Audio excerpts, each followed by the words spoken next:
tỷ số là nó tôi đạt suy luôn suy cho đấy rồi nó nhờ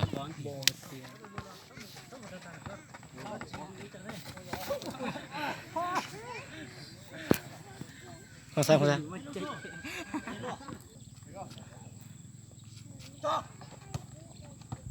xuống mấy giờ nhanh nè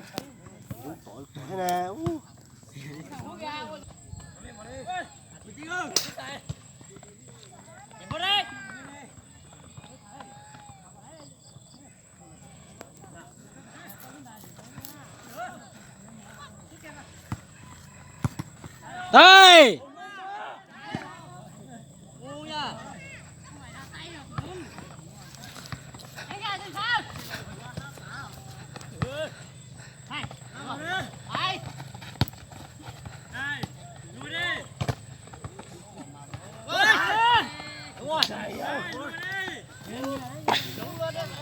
đi nha.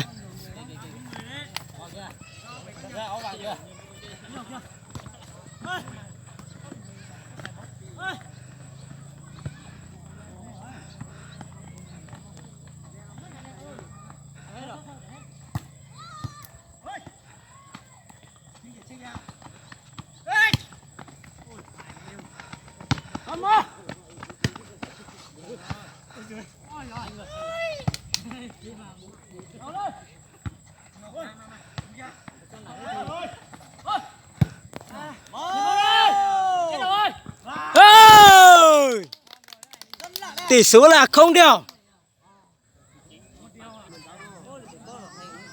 Tỷ số là 0-0.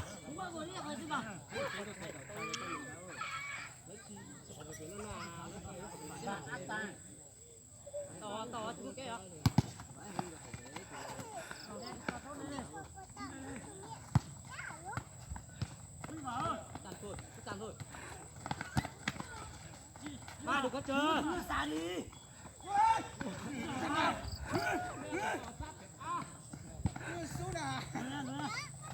Có trình nhau.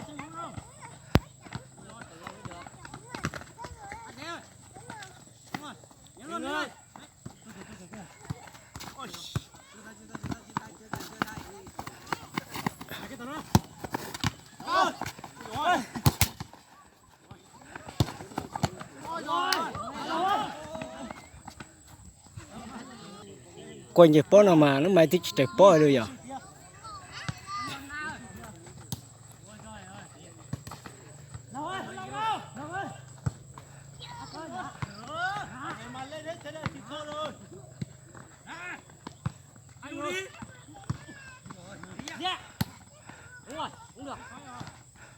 Con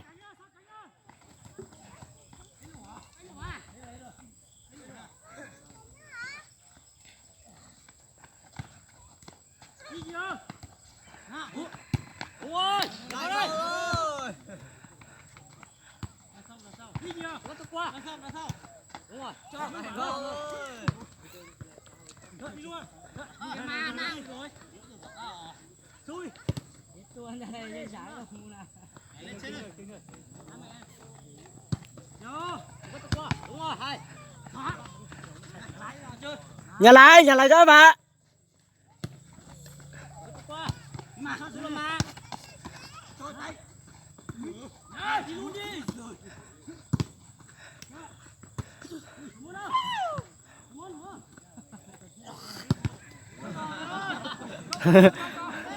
Go yuan chơi nào cũng mấy lượt lo tới nó đó.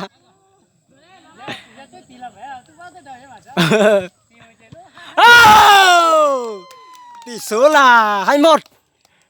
Đốt nhà rồi. Tay ơi. Tay.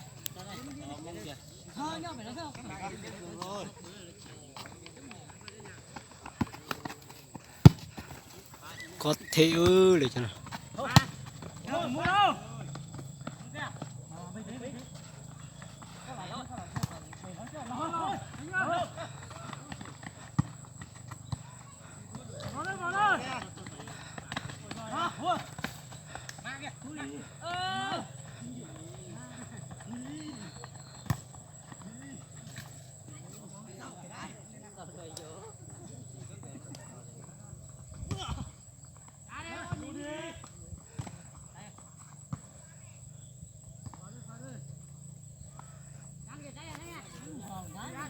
tay toàn hội bòn nữa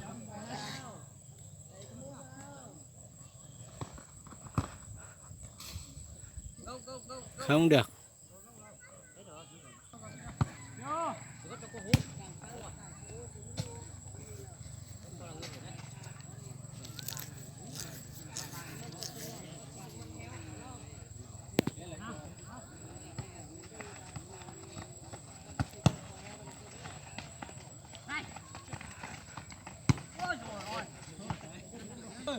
Được, kiến câu này này. Lấy dây đi, lấy dây chói nó vào.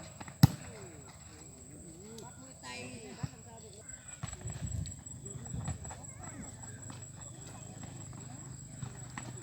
Hay thế.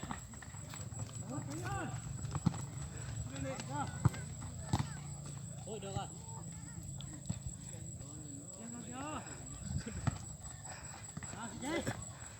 Tung luôn. Đúng rồi. Làm thế. Trên này thì không biết đâu. Hú. Đúng rồi. Này. Đội sân nữa đội sân nó hội đắt tân đại nó hội bòn tập ấy nữa chỉ là cá gì hội bòn ấy.